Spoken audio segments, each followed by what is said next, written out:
Friends, आज की इस वीडियो में देखते हैं हम जो ग्रुप डी का एग्ज़ाम चल रहा है उसके 1 सितंबर का जो 3rd शिफ्ट थी ना, उसका एनालिसिस इस वीडियो में कंप्लीट करते हैं। और ये बिल्कुल सही एनालिसिस है। बाकी सारे एनालिसिस जो हैं बड़े बड़े यूट्यूबर्स जो बता रहे हैं उनमें काफ़ी कुछ बहुत बताया जा रहा है कि बहुत ईजी आ रहा है, ऐसा लेवल आ रहा है, लेकिन वहाँ पर क्वेश्चंस जो है ना तुम्हारे लेंथी क्वेश्चंस आ रहे हैं, कुछ बड़े बड़े क्वेश्चंस आ रहे हैं जिन्हें पढ़ने में ही टाइम ख़राब हो रहा है। तो ध्यान से पढ़ना और ध्यान से एग्ज़ाम करना आगे से, क्योंकि वहाँ पर लेंथी क्वेश्चंस आ रहे हैं जो तुम्हें किसी भी यूट्यूबर ने नहीं बताया कि इतने लेंथी क्वेश्चंस आ रहे हैं। पहला क्वेश्चन क्या आया था जीके से रिलेटेड, वो देखना। भारत की कार्यपालिका का प्रधान कौन होता है? तो वो कौन होता है? राष्ट्रपति उसका प्रधान होता है। अगला प्रश्न क्या पूछा था? ये करंट अफेयर से रिलेटेड क्वेश्चन था कि मिताली राज जिन्होंने हाल ही में संन्यास ले लिया है वह किस खेल से संबंधित है? तो ध्यान रखना, मिताली राज किससे है? क्रिकेट से संबंधित थी। कौन? मिताली राज। अगला प्रश्न था कि अगर चुंबकीय क्षेत्र की दिशा उत्तर की ओर की जाए तथा धारा की दिशा पूर्व से पश्चिम की ओर हो तो चालक की दिशा किस ओर होगी? ये तुम्हें निकालना था फ्लेमिंग के बाएं हाथ के नियम से, दाएं हाथ के नियम से, फ्लेमिंग के दाएं हाथ के नियम से निकालना था। तो इसका आंसर देख लेना। अगर चुंबकीय क्षेत्र की दिशा उत्तर की ओर हो तो धारा की दिशा पूर्व से पश्चिम की ओर हो तो चालक की दिशा किस ओर होगी? एक क्वेश्चन ये आया था। एक क्वेश्चन क्या आया कि प्रकाश संश्लेषण के दौरान अपशिष्ट पदार्थ क्या होता है? तो वो क्या होता है? O2 होता है। ऑक्सीजन जो है वो प्रकाश संश्लेषण में अपशिष्ट के रूप में निकलती है। अगला पूछा है कि यदि x y मूल हो, मतलब ये द्विघात समीकरण दे रखी है, इसके मूल क्या हैं? x और y है, तो x तथा y के व्युत्क्रम का योग क्या होगा? तो इसमें सबसे पहले तो इनके मूल निकालने थे, 8 निकल जाते। तो यहाँ से प्लस वाला हो रहा है तो प्लस और ये भी प्लस वाला, इस प्रकार ये मूल निकल जाते 9/6 और निकल जाता तुम्हारा 8/6। और फिर इनके व्युत्क्रम का योग पूछा है तो इनका व्युत्क्रम करके योग निकालना था।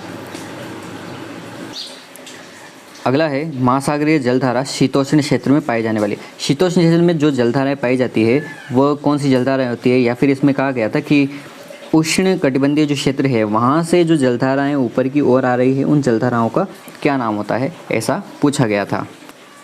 राज्य चुनाव आयोग किसका चुनाव नहीं करती है? किसका चुनाव नहीं करवाती है राज्य चुनाव आयोग?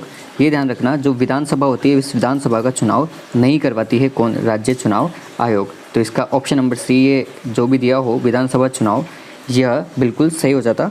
राज्य चुनाव आयोग नहीं करवाती है। किसका चुनाव नहीं करवाती है? तो विधानसभा का चुनाव नहीं करवाती है। 2022 के सामाजिक न्याय मंत्री कौन है? वो बताना था। करंट अफेयर से रिलेटेड क्वेश्चन है कि सामाजिक न्याय मंत्री 2022 में कौन है? तो ध्यान रखना, वीरेंद्र कुमार इसके सामाजिक न्याय मंत्री हो जाएंगे। एक मेंडल ने जो मटर के पौधे पर अध्ययन किया था उसके बारे में पूछा गया कि उसके अध्ययन में F2 है, यहाँ पर ध्यान रखना, F2 पीढ़ी थी ना, उसका फिनोटाइप क्या था? 2 होते हैं, ये ध्यान रखना, एक होता है जीनोटाइप और एक होता है फिनोटाइप। तो ये दोनों अलग अलग होते हैं, दोनों का रेशो अलग अलग है। तो यहाँ पर पूछा गया है उसका रेशो क्या हो जाएगा? 9:3:3:1 हो जाएगा। पहली पंचवर्षीय योजना कब से कब तक चलाई गई थी? तो ध्यान रखना, पहली पंचवर्षीय योजना को शुरुआत ही यहाँ से हुई थी 1951 से। तो पहली पंचवर्षीय योजना 5 वर्ष की थी जो चलाई गई थी 1951 से 1956 तक। इसका सही आंसर हो जाता है 1951 से 1956। ये देखिए, मैथ से रिलेटेड कुछ एक क्वेश्चन है कि 2 कुर्सी और 3 टेबल का मूल्य 540 रुपये दे रखा है और 2 टेबल 4 कुर्सी का मूल्य इतना दिया है, तो 3 कुर्सी का मूल्य क्या होगा? मतलब क्वेश्चन इस टाइप से आ रहे हैं कि बच्चा बस उनमें उलझ जाए, क्योंकि ये क्वेश्चंस आते हैं लेकिन जब इन्हें सॉल्व करने बैठेंगे ना तो कम से कम 2 मिनट का समय तो लग ही जाने वाला है।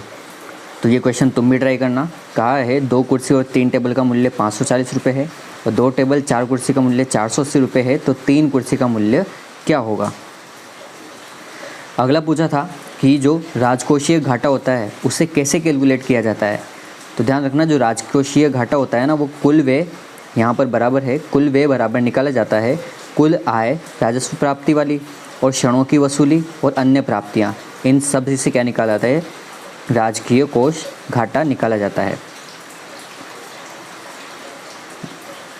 एक क्वेश्चन चर्च के बारे में पूछा गया था कि जो बेसिलिका चर्च है ये कहाँ पर स्थित है? गोवा में स्थित है, नागालैंड में है, मणिपुर में है? इसका आंसर बताना था।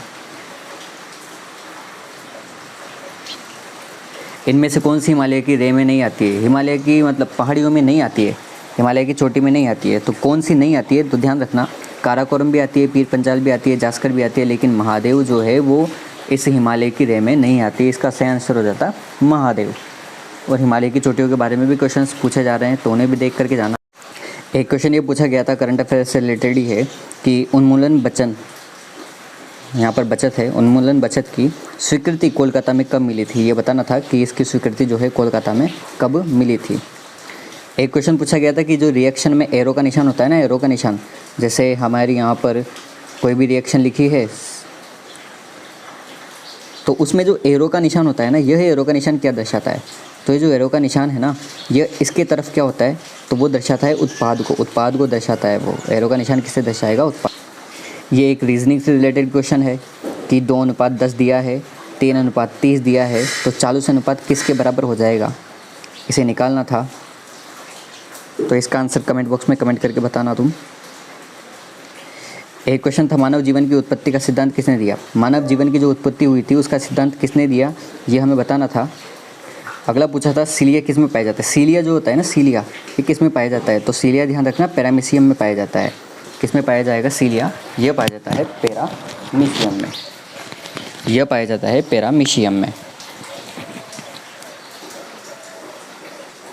एक क्वेश्चन उत्तल लेंस और अवतल लेंस से रिलेटेड भी था कि उत्तल लेंस में वस्तु की दूरी दी गई है तुम्हें 24 सेंटीमीटर, फोकस दूरी दी गई है 16 सेंटीमीटर और उसकी वस्तु की ऊंचाई दी है 1 सेंटीमीटर। तो प्रतिबिंब की ऊंचाई कितनी होगी? इसे हल करना था तुम्हें।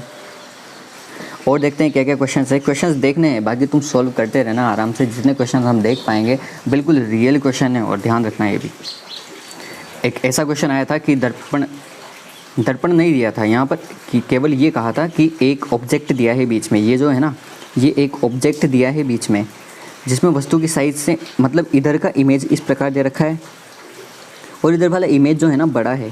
तो ये ऑब्जेक्ट हमें बताना था। ऑब्जेक्ट में ऑप्शन क्या क्या थे वो भी देख लेना। पहला ऑप्शन था इसमें कि वो क्या है, उत्तल लेंस हो, ठीक है, एक तो उत्तल लेंस हो, एक अवतल लेंस हो, या फिर तीसरा उत्तल दर्पण हो, या फिर उत्तल दर्पण हो। मतलब दर्पण भी दिया था, लेंस भी दिया था और उत्तल और अवतल दोनों दिए थे।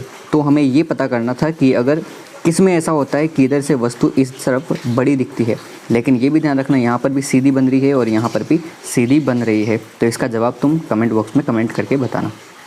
अगला क्वेश्चन मैथ से रिलेटेड था कि सेक प्लस कोस का whole square plus sec minus cos का होल स्क्वायर बराबर a plus sec square cos square था। तो यहाँ पर ए का मान क्या होगा? इस ए का मान क्या होने वाला है ये मैं बताना था। ऑप्शंस में बता देता हूँ, 0, 1, 2, 3 ये ऑप्शंस दिए हुए थे।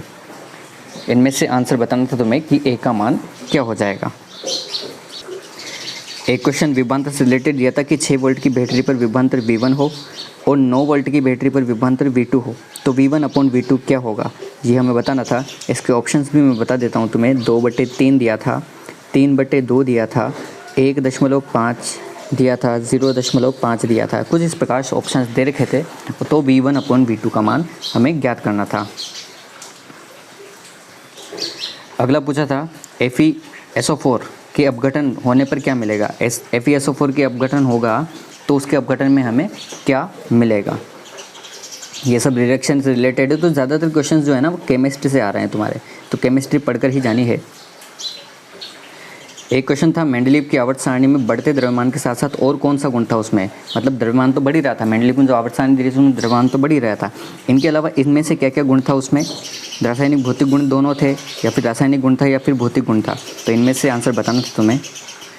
एक पूछा था, एपिथेलिया जो टिश्यू होता है ये किस में पाया जाता है। ऑप्शंस में बता देता हूँ। एक वृक्क दिया था, एक त्वचा दे रखी है, ठीक है, इस प्रकार कुछ अंग दे रखे हैं शरीर के। उनमें से किस में एपिथेलिक टिश्यू पाया जाता है, एपिथेलिक कोशिका किस में, ऊतक किस में पाया जाता है, एपिथेलिक ऊतक जो है किस में पाया जाता है। एक पूछा था कि प्रकाश का प्रकीर्णन जो है किस में नहीं होता है। तो तारों का टिमटिमाना, इसमें प्रकाश का प्रकीर्णन नहीं होता है, इसमें प्रकाश का अपवर्तन होता है। ध्यान रखना, इसमें क्या होता है, प्रकाश का अपवर्तन। जबकि नीला रंग और टेंडल इफेक्ट जो होता है और सूर्य का लाल दिखना, इन तीनों में जो है प्रकाश का प्रकीर्णन के कारण होते हैं। जबकि तारों का टिमटिमाना एक प्रकाश के अपवर्तन की घटना है। आभासी और वास्तविक सूर्योदय व सूर्योदय और सूर्यास्त कितने समय पहले और बाद तक दिखाई देता है, तो ये ध्यान रखना 2 मिनट तक दिखाई देता है। कितने मिनट तक? 2 मिनट तक हमें ये दिखाई देता है, पहले और बाद में।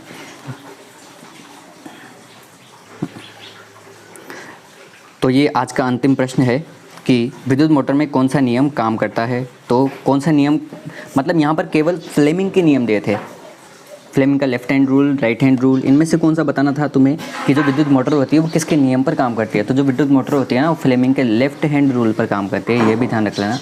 और हाँ, वीडियो अच्छी लगी हो तो वीडियो को लाइक करना और चैनल सब्सक्राइब करना मत भूलना। ऐसे ही कुछ और एनालिसिस में लेकर के आता रहूँगा। क्वेश्चंस लाना बहुत इंपॉर्टेंट होता है।